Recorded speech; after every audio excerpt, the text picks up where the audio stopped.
Hello, everyone. We're here tonight with Bob DeRoeck, a longtime Buck sailor and boat tinkerer and rebuilder, and he's here to answer some questions tonight on what to look for when you buy an older Buccaneer or Mutineer boat. Just tell me a little bit how you came to be so good at refurbing these old Buccaneers. Well, I grew up in suburbs of Boston, and my dad, for I was 8 years old for Christmas.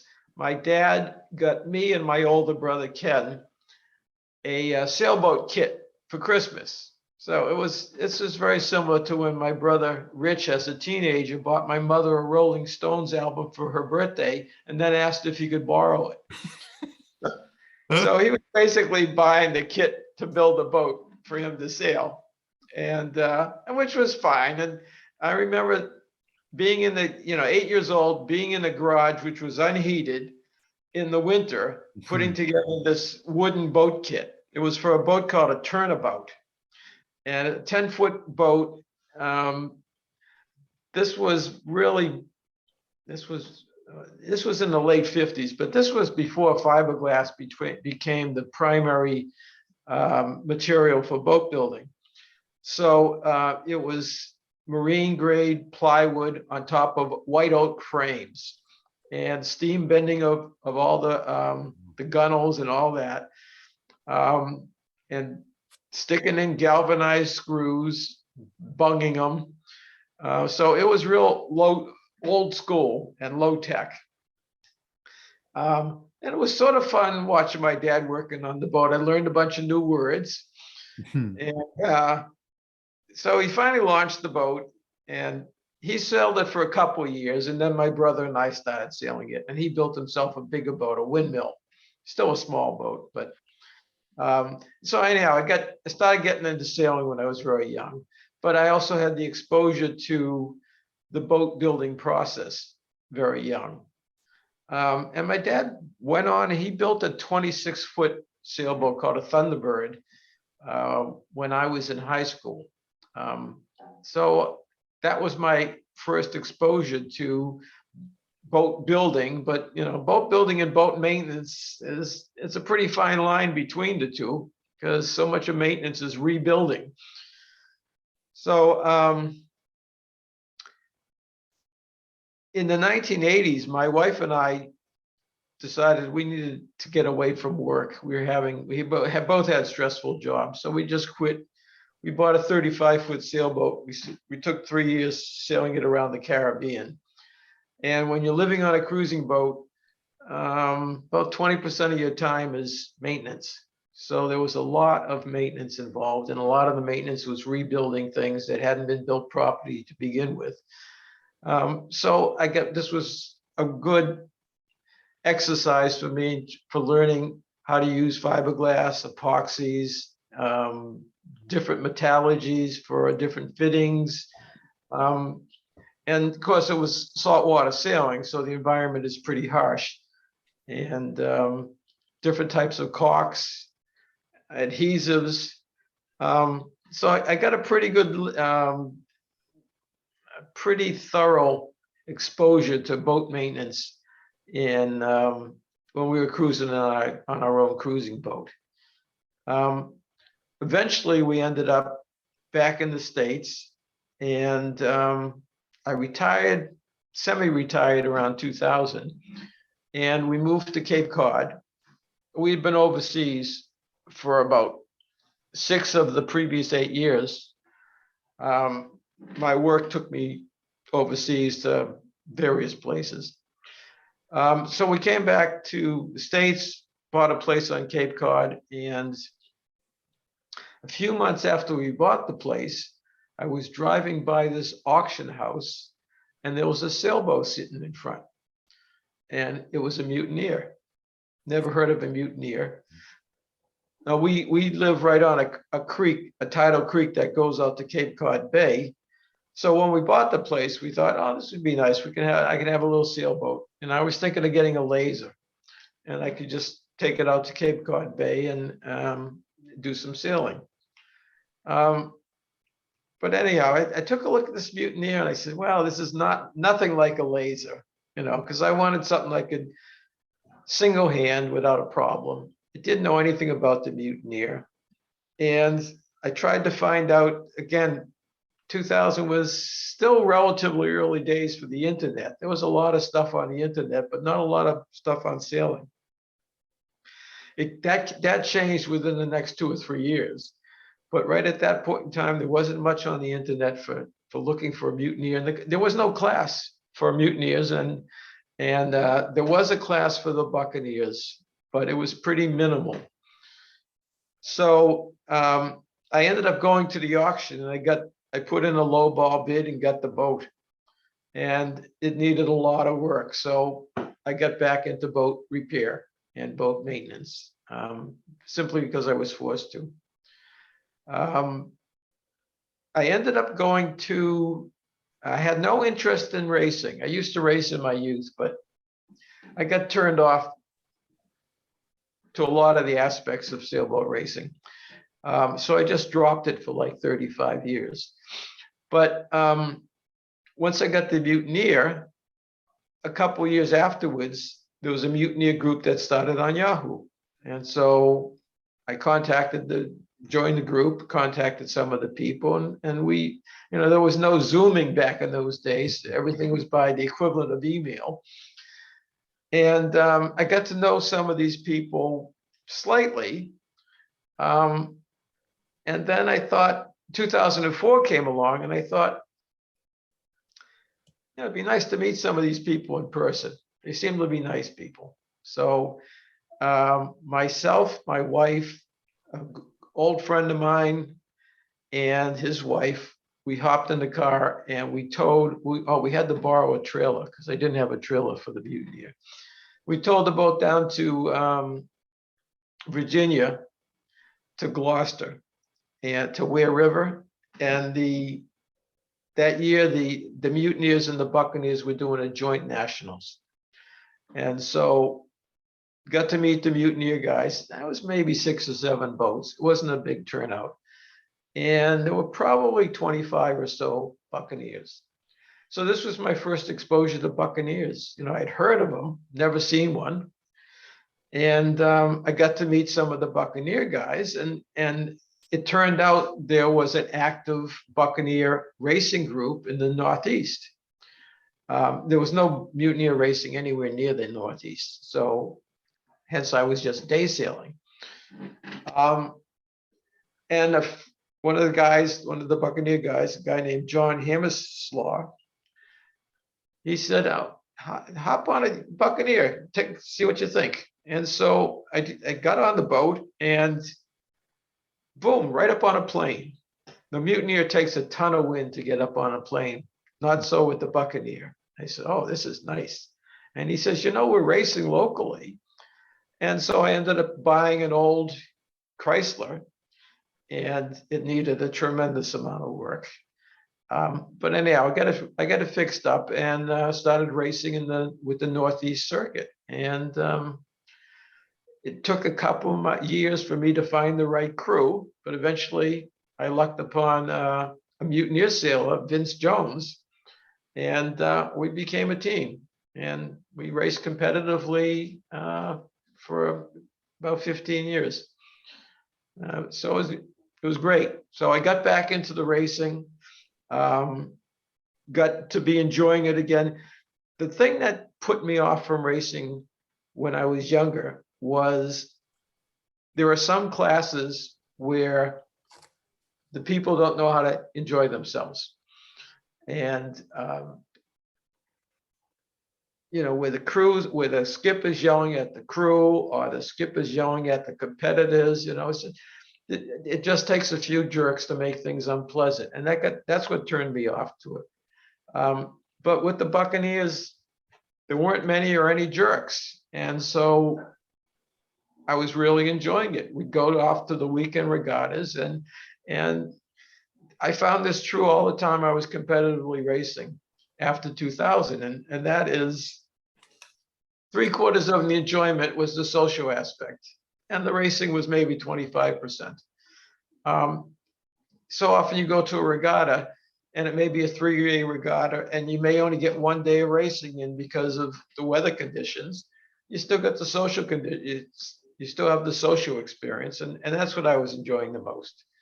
And I'm not doing any competitive racing now simply because the Buccaneers have died out in the Northeast. Nobody's racing. And I miss the social aspects of it. But anyhow, long-winded answer to your simple question. How'd you get into maintaining Buccaneers? I think that's great, especially with the affirmation of the group and the people. Why would somebody get a Buccaneer over something else? And I keep hearing the same answer that you just gave about the people, and you put it even more succinctly and put some detail to it. So I think that was great. Well, there are some classes, I just have no interest in racing against those people. There's quite often multi-class regattas. And so you get to meet not only the people on shore from the different classes, but you get to see them on the water. And a lot of what I see just turns me off. It just brought me back to 35 years ago, why I quit sailing to begin with.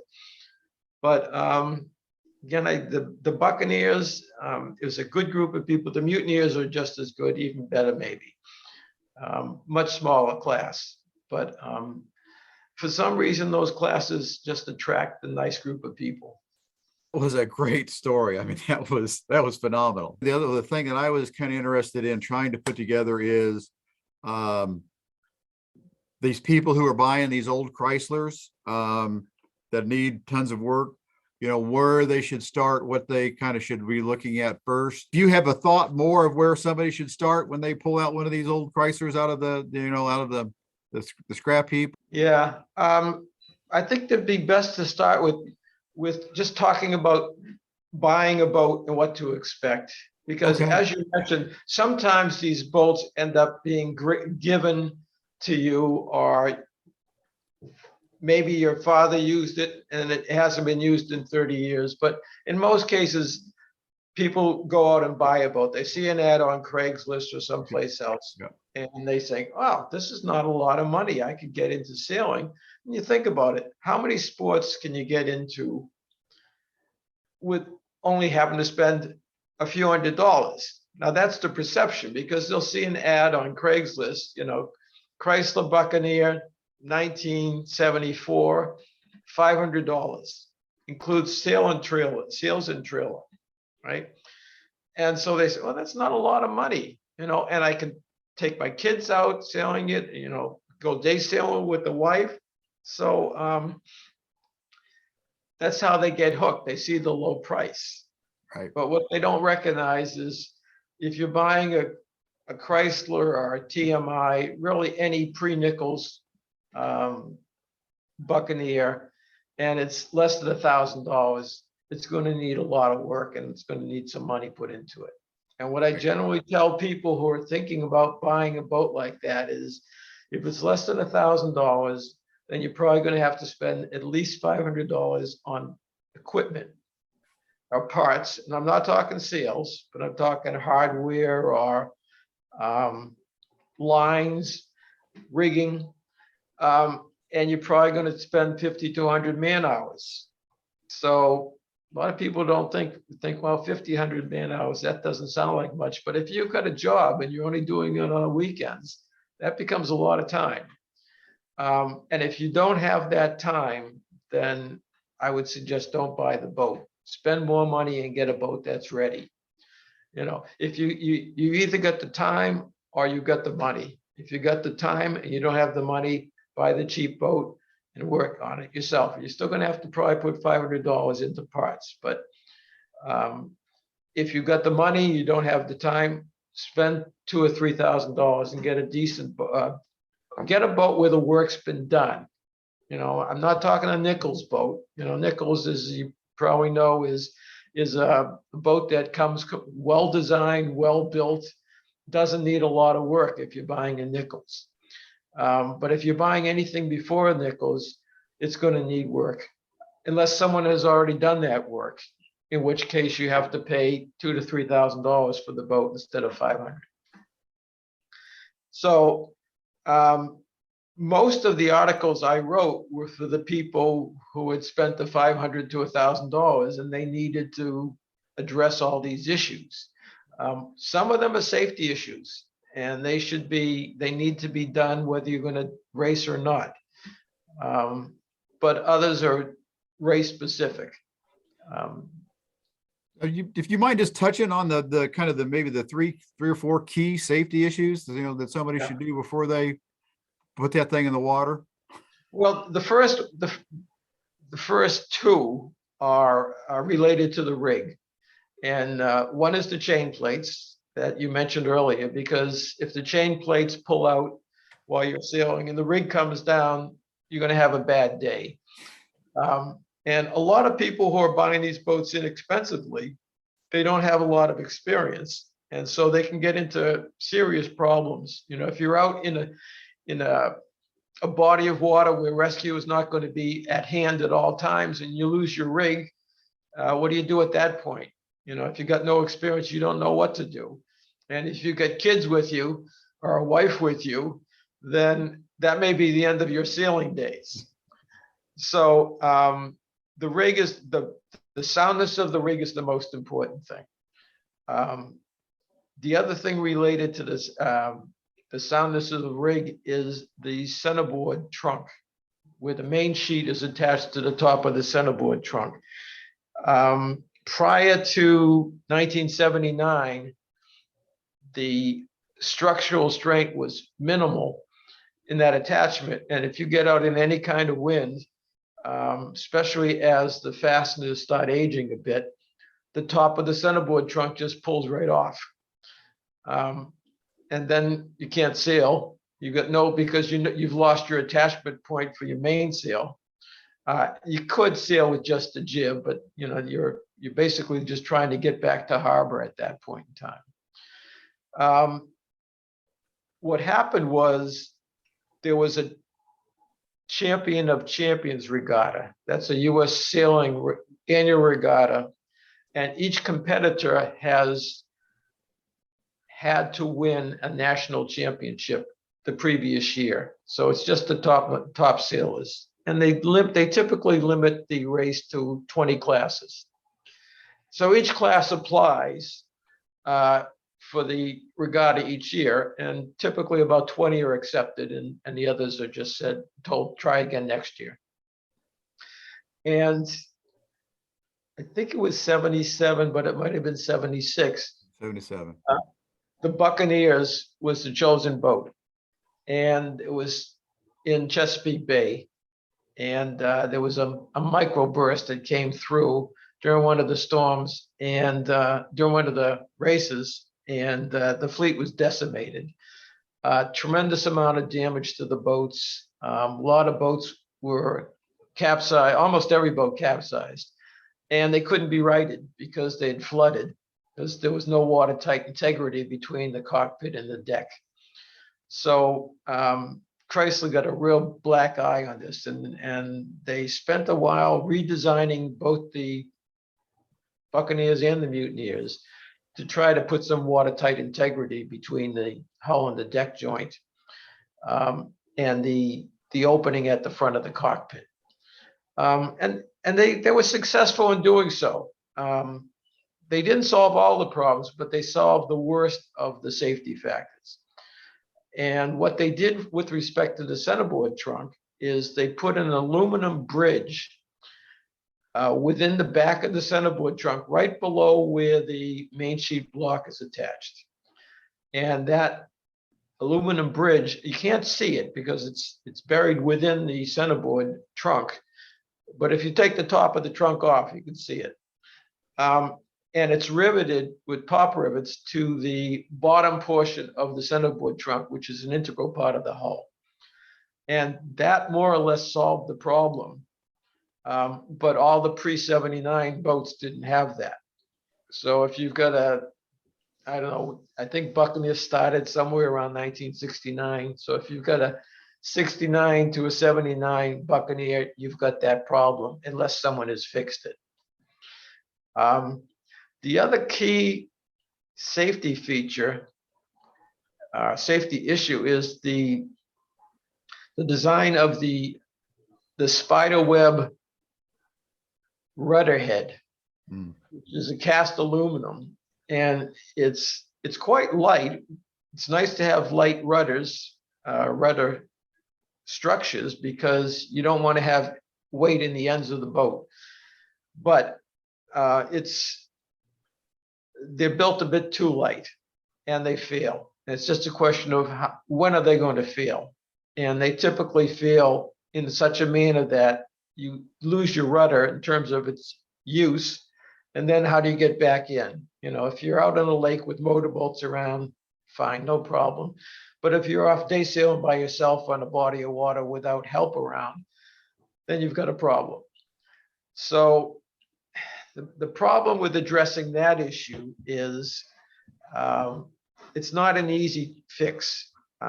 So what typically happens is people just use the rudder head until it breaks, and then they address the problem. But it can break at the worst possible time, and if you're out with the wife and all, it can be a problem.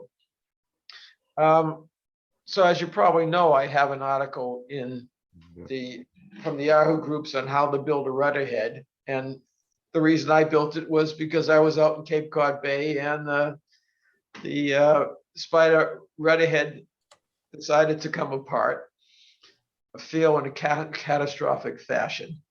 Now, fortunately, I had a 2-horsepower outboard on the boat, so I could just drop the sails and motor back in.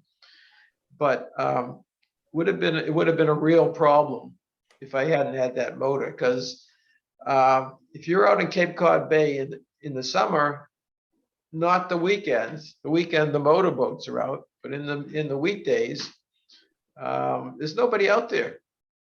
I was a couple miles offshore, and it would have been a real challenge trying to get back to shore without a rudder. Anyhow, there's a couple $100 worth of materials to make a rudder head, and it's probably 8 to 10 hours worth of work. So it's not a huge effort. It's something you could do on a weekend. But most people end up using the existing rudder head until it breaks.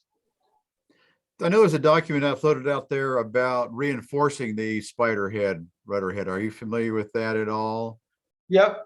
Yeah. How viable is that I think it's helpful. But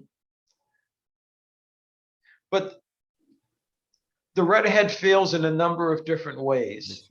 One of the ways it fails, and the one that was addressed I think in the article you're talking about, was where the rudder head cheeks spread apart. Yeah. Or maybe even some of the members crack. And the proposed modification that you're referring to will help in that case. Okay.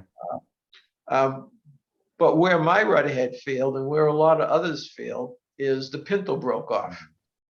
And the way that happened is it's a cast aluminum rudder head, but the pintles are stainless steel, and they're pressed into a hole in the cast aluminum. The problem is that they come loose and drop out. And that's exactly what happened with mine. So instead of having the 2 pintles, one of them dropped out, so now I had one. So I went to turn the rudder, and the force on the remaining pintle was tremendous. And it just snapped the aluminum casting. And that's another common failure point. Yeah, how I got into Buccaneers was a gentleman in our area who had a Buccaneer, and he had issue, but I guess whenever it happened with his, it didn't do any further damage. And so he had, I guess, drilled out the steel pintles, and then just had a long rod that he used for the pintle for both of them. And I know he sailed it that way for quite a while. Yeah, that's a good solution. Okay. That's a good solution. And in fact, if someone was buying an old Bucc and they had the aluminum rudder head, I would probably recommend they do exactly that. Take out, even though the pintles look to be perfect, take them out, because you're putting in a solution to a future problem. All righty. Well, I appreciate it, and I will be in touch, and probably impose upon you at least one more time if I can. My pleasure. Don't hesitate to get in touch. We can do this again in the future. Sounds great. I really appreciate that. My pleasure, Lou. All righty. Take care. All right, take care.